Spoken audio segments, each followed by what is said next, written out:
Sebastian Caldwell ran a popular roadside diner in Florida famous for its mouth-watering burgers.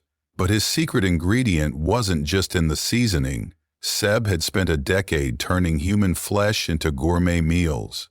He carefully chose his victims, drifters, runaways, people no one would miss. His process was meticulous, his reputation spotless. His wife Laura had never questioned him, until she did. One night, growing suspicious of his late nights and the locked freezer, she broke in and discovered the horrifying truth. Dismembered human remains neatly packaged and labeled. The realization that she had unknowingly eaten Seb's victims made her sick, but before she could escape, Seb arrived home. A deadly confrontation followed in the basement. Laura fought back, but Seb overpowered her. She became his next meal. As customers raved about his best batch yet, Detective Daniel Reyes reopened his investigation into a string of missing persons disappearances, all linked to Caldwell's Grill. When Laura vanished, Reyes' suspicions sharpened. Visiting the diner, he found Seb too cooperative, his kitchen too clean. A bobby pin Loris found near a locked basement door gave Reyes his break. When confronted, Seb's mask finally cracked. This time, Reyes wouldn't leave without answers. And Seb's reign of horror was about to end. Only 5% of those who watch my contents are subscribed. If you are enjoying my contents, please subscribe, as this helps me a lot. Thank you and enjoy this video. The afternoon sun cast a golden glow over Key Largo, its heat pressing down on the small roadside diner like an oven. Inside, the air was thick with the scent of grilled meat and sizzling fat. The sound of spatulas scraping against the griddle blended with the low hum of conversation from the handful of customers seated in the small dining area. Sebastian Seb Caldwell moved with practiced ease behind the counter, his stained apron wrapped tightly around his waist. His hands, rough from years of butchering and cooking, worked swiftly as he flipped patties, pressed down buns, and drizzled his signature sauce over a fresh batch of burgers. The customers watched, mesmerized by his precision. "Man, I don't know what you put in these, but this is the best damn burger I've ever had," said a burly trucker, wiping grease from his beard as he took another enormous bite. Seb gave a polite chuckle, his blue eyes gleaming with amusement. "Just a family recipe. A little love, a little seasoning, and a lot of patience." The trucker laughed, completely unaware of just how much truth lay in that statement. Seb had perfected his process over the years, refining every detail. He was selective, careful. The meat had to be fresh, tender. He knew the right cuts, the right techniques to make it indistinguishable from high-quality beef, and he never took from the locals, only transients, people with no family, no ties, the kind of people who could disappear without anyone raising an alarm. It had started as an experiment, an indulgence in the kind of dark curiosity he had always harbored. The first time had been clumsy, a mistake really. A drifter had broken into the diner late one night looking for food. Seb had caught him in the act and something inside him had snapped. The struggle was brief, the outcome inevitable. Disposing of the body had been the real challenge. He had panicked at first, but then inspiration struck. A knife in his hand, a slab of fresh meat, a few careful cuts, a test batch. He had expected disgust, maybe guilt.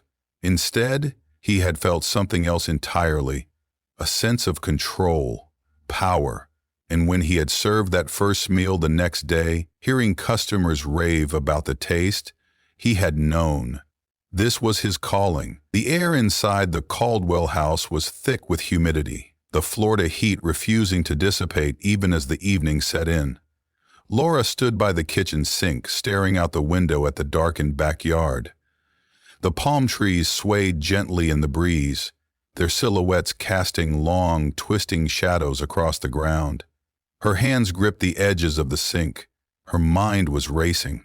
She had spent the past week watching Seb more closely than ever, trying to piece together the growing unease in her gut. There had always been things about him she ignored, his late nights at the diner, the way he never let her near the back freezer, the faint metallic scent that clung to his clothes even after he showered. But it was the look in his eyes when she questioned him earlier that sealed it. He was hiding something, and tonight she was going to find out what. Seb was still at the diner, handling the late-night crowd. That gave her time. She moved quietly through the house, her bare feet making no sound against the hardwood floors. The door to the basement was locked, just as she expected. Seb had told her it was where he kept extra supplies, restaurant equipment, things she didn't need to worry about. But why lock it? Her hands trembled as she pulled a bobby pin from her hair and bent it into position. She had never picked a lock before, but she had watched enough videos to know the basics. A few minutes of fumbling. A quiet click. The door creaked open. A rush of cold air hit her. The basement was darker than she expected, the only light coming from a single flickering bulb overhead. Shelves lined the walls, stacked with kitchen supplies, bags of flour, and boxes labeled with dates. Everything looked normal at first glance. Then she saw the freezer. It stood against the far wall, large and industrial, the kind of deep freezer used for long-term storage. A heavy-duty padlock secured it shut. Her stomach twisted. She stepped closer, feeling her pulse hammer against her ribs. Seb always guarded this freezer like his life depended on it. Her hands shook as she knelt, grabbing a nearby wrench from a toolbox on the floor. She hesitated, listening. The house was silent, save for the faint hum of the appliances. With one deep breath, she lifted the wrench and brought it down hard against the lock. Once, twice. The third strike cracked it open. The lid creaked as she lifted it. A gust of icy air rushed out, sending chills across her skin. Then she saw them. At first, her brain refused to process what she was looking at. Her mind tried to convince her it was some kind of sick joke. The frozen, dismembered remains of a human body, limbs stacked neatly like cuts of pork. Hands, feet, torsos, each wrapped in plastic labeled with dates. Her breath hitched. One of the bags had a face, a woman's face, eyes closed, lips slightly parted, as if frozen in a final breath. Laura stumbled back, a strangled gasp escaping her lips. Her stomach lurched, bile rising in her throat. She turned, pressing a hand to her mouth, her body shaking uncontrollably. Seb had done this. All those nights he spent at the diner, the secret ingredient that made his burger so popular. Seb was taking his time. Her heart slammed against her ribs as she looked around the basement for an escape. The only way out was past him, through the stairwell, through the narrow hallway, and out the front door. But Seb was a hunter and she was in his territory. She glanced at the wrench she had used to break the lock. It was still on the floor beside her. The footsteps paused halfway down the stairs. "Laura?" Seb's voice was calm, even gentle, as if he were greeting her over morning coffee. "What are you doing down here?" She swallowed hard, forcing herself to respond. "Looking for supplies," she said, barely recognizing her own voice. "We were out of sugar." A long silence stretched between them. Then softly, "You broke the lock." Her blood turned to ice. Seb sighed, and she could hear the creak of his weight shifting on the wooden steps. "You weren't supposed to see that, Laura." Her fingers wrapped around the wrench. Her voice cracked. "I don't understand," he chuckled. "You do. You just don't want to." She knew then that she wouldn't be leaving the basement without a fight. With a burst of desperation, she grabbed the wrench and lunged, swinging it with every ounce of strength she had. But Seb was ready. He moved fast, faster than she thought possible. Grabbing her wrist and twisting, pain exploded up her arm as the wrench clattered to the floor. She struggled, kicking, clawing, but he was stronger. He shoved her back against the metal shelves, knocking supplies to the ground. "I didn't want to hurt you," he murmured, pinning her against the wall. "But now you've left me no choice." Her vision blurred with terror. Seb's grip tightened, and then Darkness. The scent of grilled meat filled the air, mingling with the salty breeze rolling in from the ocean. It was another busy night at Caldwell's Grill, and Seb worked the griddle like an artist at his canvas. His regulars were already gathered at the counter, eager for their usual orders. The trucker from last week, a couple of tourists, a local fisherman who had been eating at the diner for years. The radio played a low, soothing tune as he shaped the fresh ground meat into patties, pressing them down with a satisfied sigh. Laura had always been skeptical of his work. She had called him a monster. But she didn't understand. He didn't kill for sport. He killed for a purpose. People came from all over to taste his burgers. They called them the best in Florida. Detective Daniel Reyes took a slow sip of his black coffee, staring at the case file spread across his desk. Something wasn't adding up. For the past few years, reports of missing persons had been piling up in the Key Largo area. At first, it had seemed random: hitchhikers, drifters, the occasional runaway, people who wouldn't usually raise alarms. But then the pattern had started to emerge. All of them had disappeared within a few miles of Caldwell's Grill. Reyes rubbed his temple, exhaling.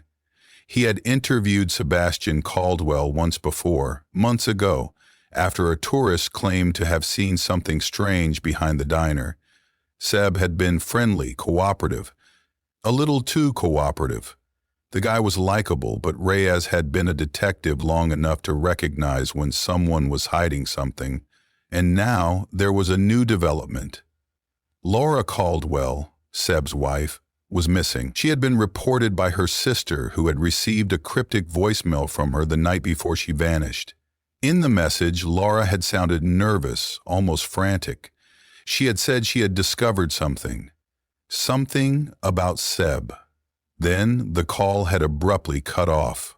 Reyes leaned back in his chair, eyes narrowing. He had let Seb slide once.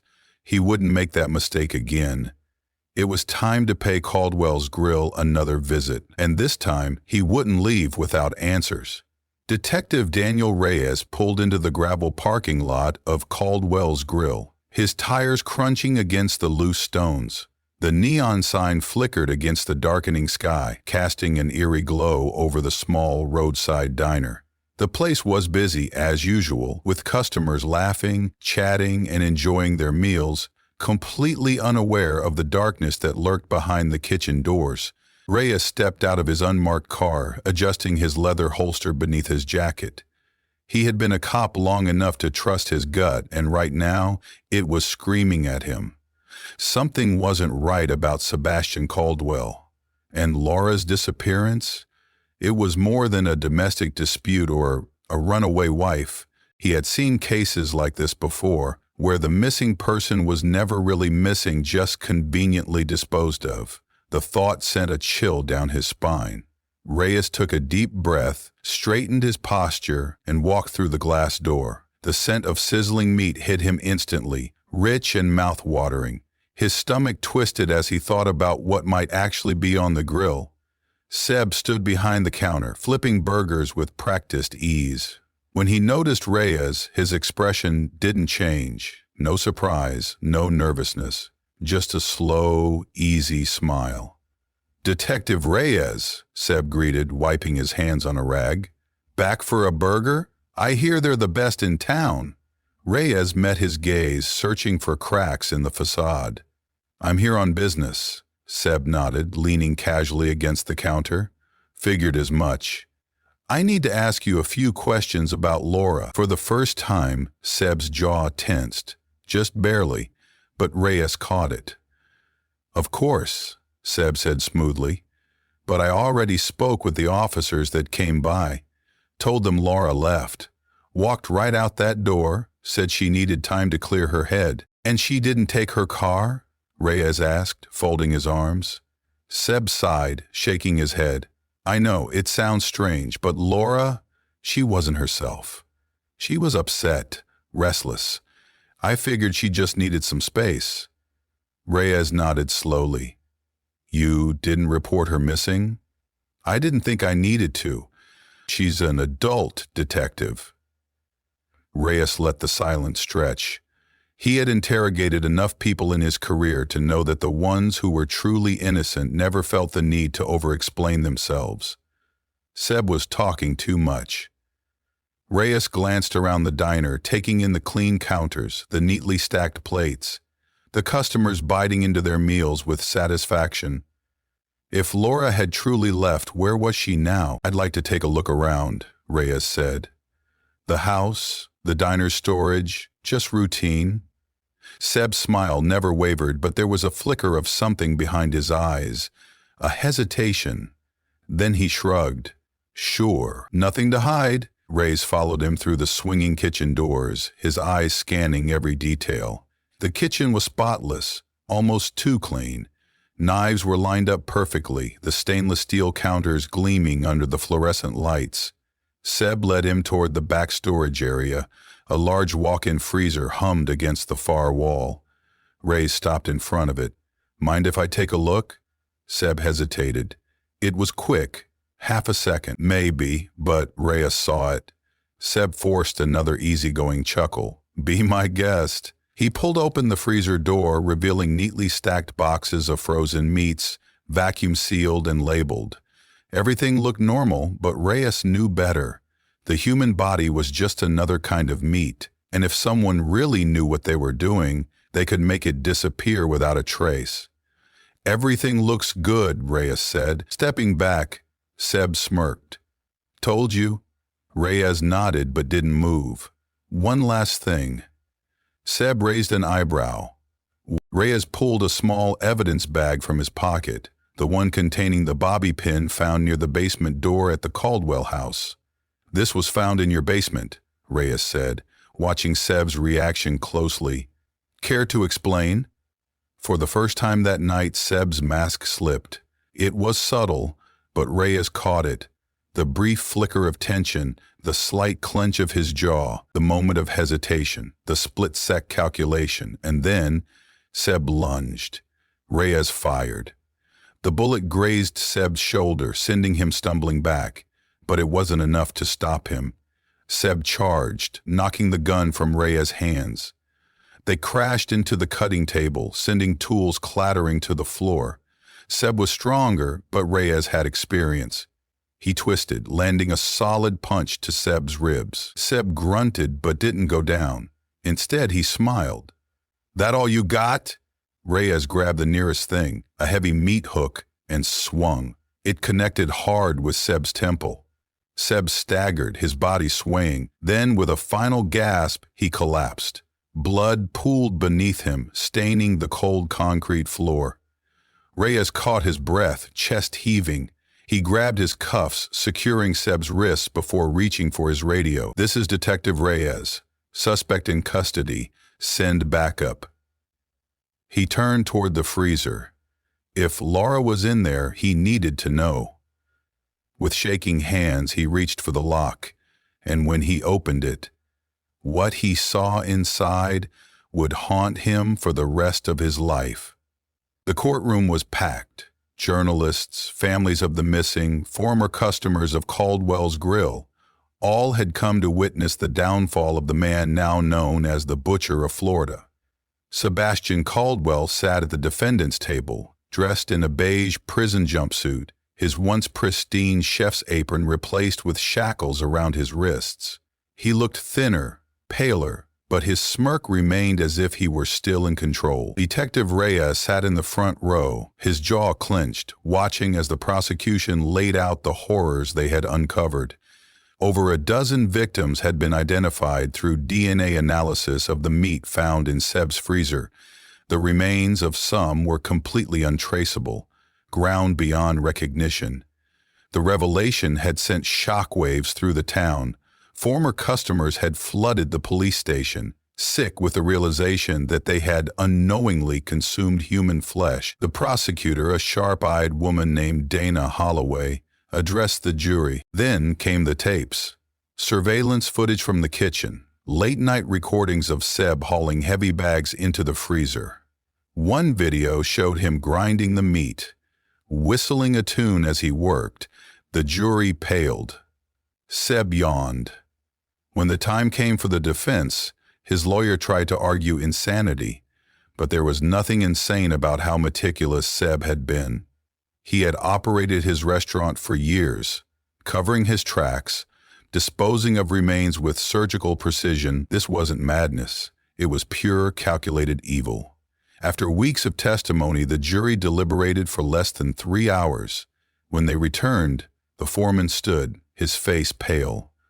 "We find the defendant, Sebastian Caldwell, guilty on all counts." The crowd erupted. The judge wasted no time. "Sebastian Caldwell, you are sentenced to life in prison without the possibility of parole." Seb finally showed a reaction. Not fear, not regret, just annoyance, as if prison was merely an inconvenience. As he was led away, he turned to Reyes and smirked. "See you around, detective." Reyes didn't respond. He just watched as Seb disappeared, shackled and defeated.